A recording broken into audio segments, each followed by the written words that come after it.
如果胆小菇来到了无名版，还能完成他的梦想吗？今天咱们继续胆小菇之梦，不过今天咱们要攻克的是无名版。如果是正常的无名版，可能也就比原版难那么一点点，但是如果加入了盲盒，这变数可就大了。我这个荷叶把子弹给拦住了，我就说我胆小菇怎么回事儿？哎呀，坏了，那3路的这个便圈僵尸看来要丢车了。这一关很恶心的，就是出便圈僵尸是很难拦住的，其他几路倒是没问题。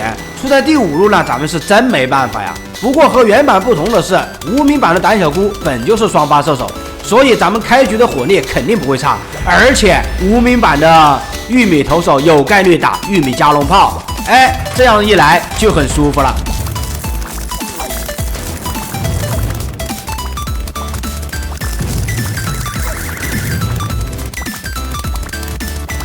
我在想啊，咱们这个反向双方放哪里？放这个位置是不是可以形成闭合？但是呢，前提是还得需要一个玉米投手。好，这样子弹一下来的话，子弹数量就更多了。不过该死啊，盲盒僵尸居然变了一个机枪射手，这就很难受了。这个机枪射手好像还挺难对付的，在这一关中只有特定的植物才会传递子弹，我们想打到机枪射手，还得等坚果墙没了之后才能打。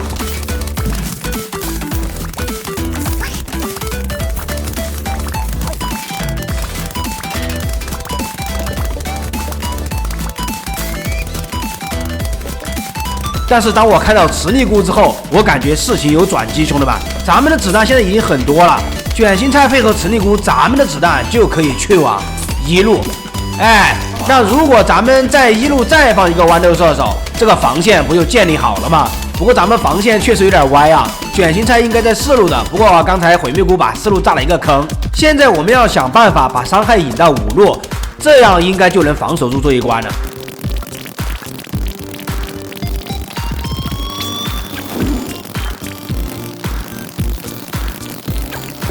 现在有双发射手尿分叉的存在，我们感觉每一条路都有输出了，这里可以改变一下。我操，出了冰瓜，3路有冰瓜的话，2、3、4路直接无敌了，兄弟们。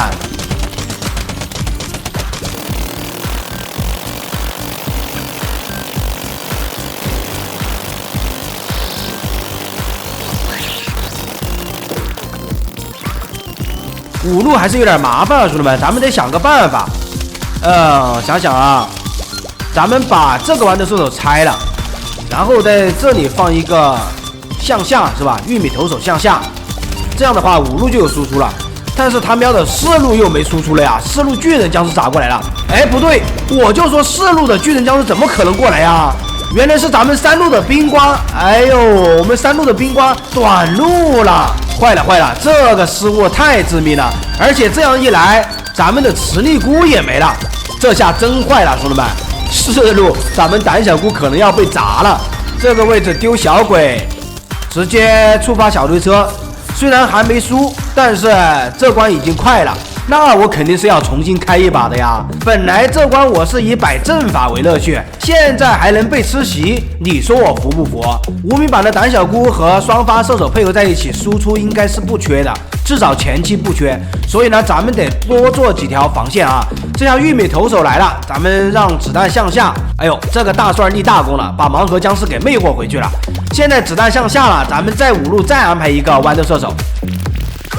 但这样一来显得这个坚果墙就多余了，咱们直接给它铲掉啊，然后再配上卷心菜，几条防线了，3条防线，兄弟们，再来一个豌豆射手 ，OK， 子弹又去1路了，再来一个玉米投手把子弹引向下的话，如此反复，咱们可以建立起6条防线，但是还是有一个致命的问题啊，现在是动力不足，咱们只有4颗子弹，所以咱们得等一个植物让这个线路闭合一下。双发射手，我看一下双发射手，这样咱们把双发射手放在这个位置，这样一来，长方形是吧？线路就闭合了。但是闭合归闭合，咱们其他路也得打输出啊。但是我发现一个问题，这个子弹越来越多，加农炮就越来越多。我去，这样一来，1、2、3、4路无敌了。这样下去，玉米加工炮越来越多，我都担心我电脑扛不住，待会儿游戏会崩溃啊，兄弟们！而且量分叉也越来越多，咱们可以用一个豌豆射手把这个输出引过来，哎，这样一来，2路有一条免费的输出了，而且咱们还可以在5路安排一个豌豆射手，这样5路也有输出了。我去，就这个防线，就算是将王模式来了，也得跪下。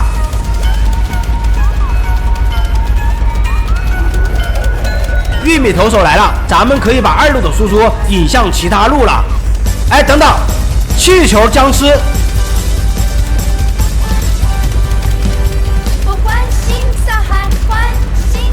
这个气球僵尸又太过分了吧！而且5版的气球僵尸还不能触发小推车，我的妈！